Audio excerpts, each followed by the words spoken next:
नमस्कार, आप देख रहे हैं एनएसडी टाइम्स। यह खबरों का सिलसिला कभी रुकता नहीं। मैं अंजलि हाजिर हूँ आपके सामने इस खबर के साथ। सीपीआई की रैली में तेजस्वी बोले, नकलची है मोदी सरकार। बीजेपी लोगों से नौकरियां छीन रही है तो हम लोग नौकरियां दे रहे हैं। उक्त बातें बिहार के उप मुख्यमंत्री तेजस्वी यादव ने एक रैली के दौरान कही। आपको बता दें, बिहार में जब से हमारी सरकार बनी है हम लोग नियुक्ति पत्र बांटने में लगे हैं, तो देश के सबसे बड़ा कलाकार का फिर से कलाकारी शुरू हो गया है। देखा देखी वह भी नियुक्ति पत्र बांटने लगे हैं। तो हम लोगों ने एक एजेंडा तय कर दिया। 2020 के बाद जहां भी चुनाव हुआ हर जगह बेरोजगारी और रोजगार के मुद्दे पर चुनाव हुआ और इसी पर बात करनी पड़ी। यह बातें बिहार के उप मुख्यमंत्री तेजस्वी यादव ने कही। दरअसल राजधानी पटना के मिलन हाई स्कूल में भाजपा हटाओ देश बचाओ महारैली का आयोजन किया गया था। इस महारैली में शिरकत करते हुए तेजस्वी यादव ने कहा कि जब से हमारी सरकार बनी तो एक काम तो हुआ है, जो अब तक हिंदू मुस्लिम की लड़ाई करते थे आज वह भी रोजगार की लड़ाई कर रहे हैं। अब असल मुद्दे पर बातचीत हो रही है। हम लोगों की अभी 5 राज्यों में चुनाव होना है। इसको लेकर इंडिया गठबंधन के कुछ नेता व्यस्त हैं। जब यह चुनाव खत्म हो जाएगा तो हम लोग आपस में बैठक मीटिंग करेंगे और आगे की रणनीति तय करेंगे। वहीं केजरीवाल को ईडी के समन पर तेजस्वी यादव ने कहा कि मुझे तो यह पहले से ही मालूम था। जब से हमने गठबंधन बनाया था तब से ही लग रहा था कि भाजपा वाले परेशान हैं और कुछ न कुछ उल्टा पुल्टा काम करेंगे ही करेंगे। अब हम लोग नौकरी बांटने का काम कर रहे हैं और अपनी बातें पूरा कर रहे हैं, तो उधर वह लोग रोजगार छीनने का काम कर रहे हैं। आप देखिएगा आने वाले समय में बिहार में फिर से ईडी और सीबीआई और इनकम टैक्स की टीम आएगी। इसलिए आप लोग निश्चिंत रहिए, इन लोगों से अब कोई डरने वाला नहीं है। भाजपा के लोग जहां सत्ता में नहीं आते वहां सीबीआई, ईडी और इनकम टैक्स छोड़ देते हैं। मध्य प्रदेश में क्या हुआ आप लोगों ने देखा। वहां यह लोग जब खेल खेल रहे थे तो बिहार में उल्टा उनके मुंह पर तमाचा मारकर महागठबंधन की सरकार बनाए और बीजेपी को बिहार से बाहर किए। भारत सरकार गरीबों या आम आदमियों की सरकार नहीं है, यह केवल पूंजीपतियों की सरकार है। यह लोग केवल 2-3 लोगों के लिए काम करते हैं। यह लोग गरीबों के लिए काम नहीं कर रहे हैं। इनका एक काम बता दीजिए जिसको उन्होंने गरीबों के लिए किया हो। जब कांग्रेस की सरकार थी तो महंगाई डायन थी, उनको खाए जा रही थी। अब उनको महंगाई डायन नजर नहीं आ रही है। अब क्या लगता है महबूबा और भौजाई, लेकिन बिहार में हम लोग ने रोजगार का अवसर पैदा किया है और आगे भी करते रहेंगे।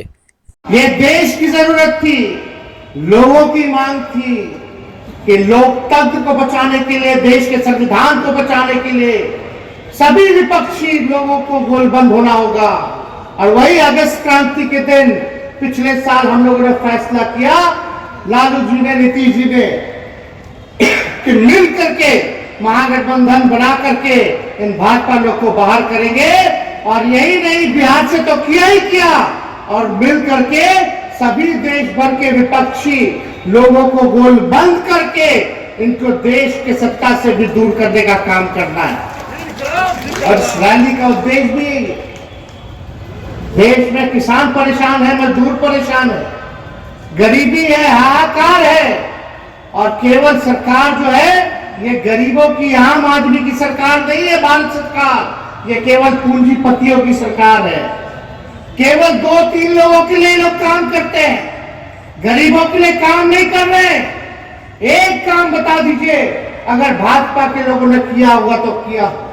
एक काम नहीं किया इन लोगों ने। महंगाई इतनी बढ़ गई। पहले ये लोग क्या बोलता था, महंगाई डाइन है, खाई जात है। अब महंगाई इनको डाइन नहीं लौक रही है, अब क्या लोग करता, महबूबा और भौजाई लग दिया। क्या हालत बना दिया इन लोगों। और यहाँ पर उपस्थित हैं भारतीय कम्युनिस्ट पार्टी के राष्ट्रीय महासचिव श्री डी राजा जी, राष्ट्रीय महासचिव एटक श्री अमरजीत कौरी जी, राष्ट्रीय सचिव सीपीआई श्री रामकृष्ण पंडा जी, और यहाँ हमारे साथ आए हुए माननीय मंत्री वित्त वाणिज्यिक एवं संसदीय कार्य विभाग श्री विजय कुमार चौधरी जी, माननीय विधायक सीपीआई के श्री रामरतन सिंह जी, सीपीआई के माननीय विधायक श्री सूर्यकांत पासवान जी, और सीपीआई के माननीय विधान पार्षद श्री संजय कुमार सिंह जी,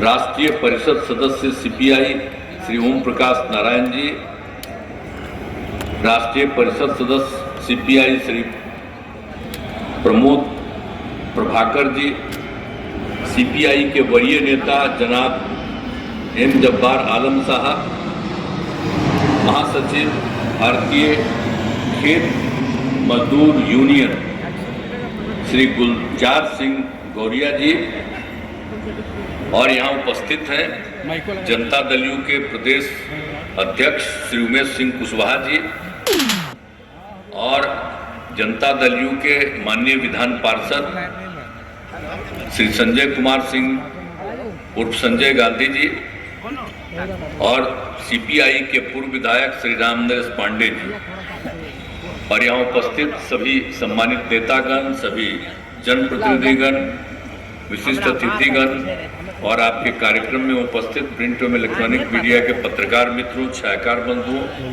और यहाँ उपस्थित बहनों एवं भाइयों, मैं सबसे पहले भाई हाथ थोड़ा सा नीचे रखिए। आपने भारतीय कम्युनिस्ट पार्टी ने आज अपनी रैली में मुझको भी बुलाया, इसके लिए मैं आप सबको हृदय से धन्यवाद देता हूं और आप सब लोगों का अभिनंदन करता हूं।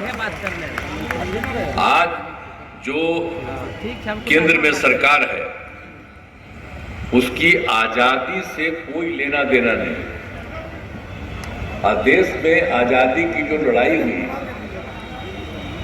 और राष्ट्रपिता महात्मा गांधी बापू को तो ये लोग भुलवाना चाह रहे हैं, खत्म कर देना चाह रहे हैं हर चीज को, तो इसलिए जरूरत है इस बात की, और इसलिए हम लोगों ने सभी दलों के साथ जो बातचीत की हम लोगों ने भी, और कहा कि जरा एकजुट होइए और जो देश के इतिहास को बदल रहे हैं उसको बचाइए, और इससे मुक्ति पाना है तो इसलिए सब एकजुट होकर के लड़िए। तो इसके लिए पटना में भी मीटिंग हुई, अन्य जगहों पर भी मीटिंग हुई, और उसके बाद ये तय हो गया कि भाई एक INDIA, Indian national developmental inclusive alliance का गठन किया गया, इसका नामकरण किया गया है। अभी तो हो ही गया, तेजी से हो, लेकिन अभी तो काम ज्यादा नहीं हो रहा। अभी 5 जगह विधानसभा का चुनाव है, तो ये कांग्रेस पार्टी तो उसी में ज्यादा इंटरेस्टेड है, तो अभी तो इसको हम लोग कांग्रेस पार्टी को आगे बढ़ाने के लिए हम लोग सब एक पे काम कर रहे थे, लेकिन अभी उनको कोई इस सब चीज की चिंता है नहीं।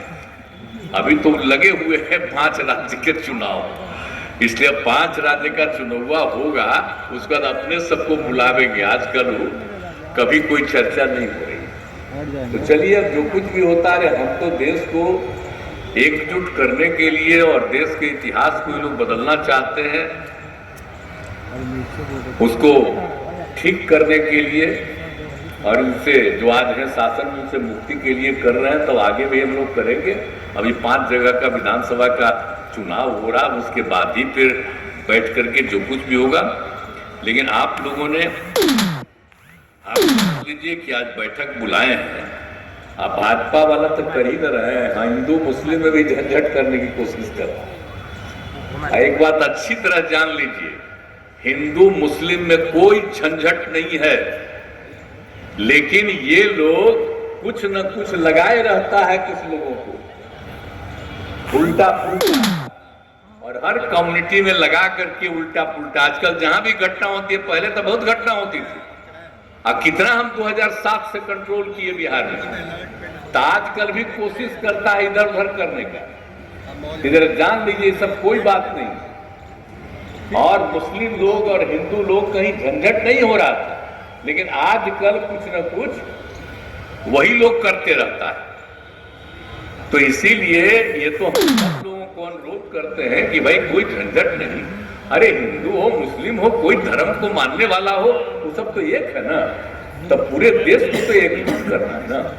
और वैसे कोई भी आदमी होता है, कोई भी जाति का हो, कोई भी धर्म का हो, तो कुछ तो गड़बड़ करने वाला होता ही है, तो वैसे तो लिमिटेड लोग न होता है। तो इसी तरह से जो आज केंद्र में शासन में लोगों को एकजुट करके उल्टा पुल्टा करवाना चाहता है, तो आप लोग मीटिंग कर रहे हैं, तो आप लोगों को भी हम सलाह देते, और जब भी मीटिंग करते थे हर बार हम सलाह देते, तब फिर हम सलाह देते कि अपनी तरफ से पूरा करिए। अब बिहार में जान लीजिए हम 90% नहीं, 95% को एकजुट किए हैं। यह बात अच्छी तरह जान लीजिए। अब पहले तक कुछ गड़बड़ करने वाला लोग होता ही था ज्यादा, अब कम है, लेकिन कुछ ही गड़बड़ करने वाला है तो उसी से झंझट करा करके इधर उधर काम करते रहता है। अब बेचारे हम क्या करें, अब मीडिया वाले मौजूद है, हम आप सबके प्रशंसक हैं। एक बात जान लीजिए, बाहर भी कहते हैं कि हम आपके शिकायत करते हैं। आपका भला मीडिया के आप जितने लोग हैं, हम आपका शिकायत नहीं, आप सबका हम अभिनंदन करते हैं। आपके हम प्रशंसक हैं और हम जान रहे हैं कि आपको बर्बाद किए हुए हैं, कंट्रोल किए हुए। आज जो आप सुन रहे हैं और ले रहे हैं सब मोबाइल पर भी, आपको छापने देगा, भुगा देगा, करे ही छाप तो वही छापिए, क्या करिएगा मजबूरी में। हम तो आप लोगों से आग्रह करेंगे कि आपका जो महिला है इसी को रिलीज कर दिया करेंगे बहुत अच्छा रहेगा। अब आप पर कब्जा कर लिया है, लेकिन जब उससे मुक्ति मिलेगी आप सब लोग एक हो जाइएगा। जैसा आपको उचित लगता था पहले, प्रेस के लोग सब जगह बात करते थे, हम लोग तो खूब प्रशंसा करते थे। अरे नई पीढ़ी के लोग तो जरा जान लो ना, हम एमपी थे तो रोज हम बोलते थे, आज जितने प्रेस वाले और मीडिया बैठ करके बातचीत करते थे। और आप जरा उस समय का देखिए, आजकल तो देखिएगा नहीं। हम पार्लियामेंट में जब बोलते थे तो अखबारों के फ्रंट पेज पर जो कोई बात कहते थे उसको भी छापता था। तो उस समय की बात छोड़ दीजिए, अब बात की बात को छोड़िए, उस समय तो हम विपक्ष में थे और तब भी सबकी इज्जत थी। आजकल क्या कीजिएगा, अब बिहार में जो हम लोग काम करते हैं कोई चर्चा करता है? 312 कोई चर्चा करने की जरूरत नहीं।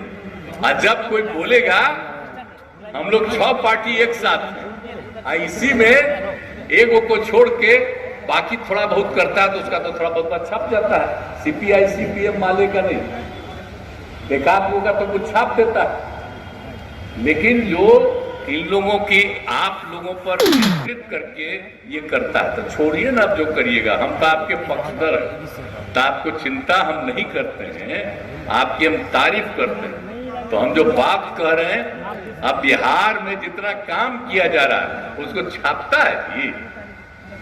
आप जरा बताइए कि चारों तरफ देख रहे थे, बिहार में ऐसा ऐसा घर था,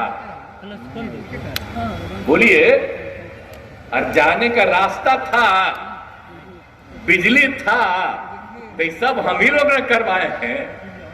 हर घर नल का जल, एक एक चीज हम करवा दिए और सबको फायदा दे रहे हैं।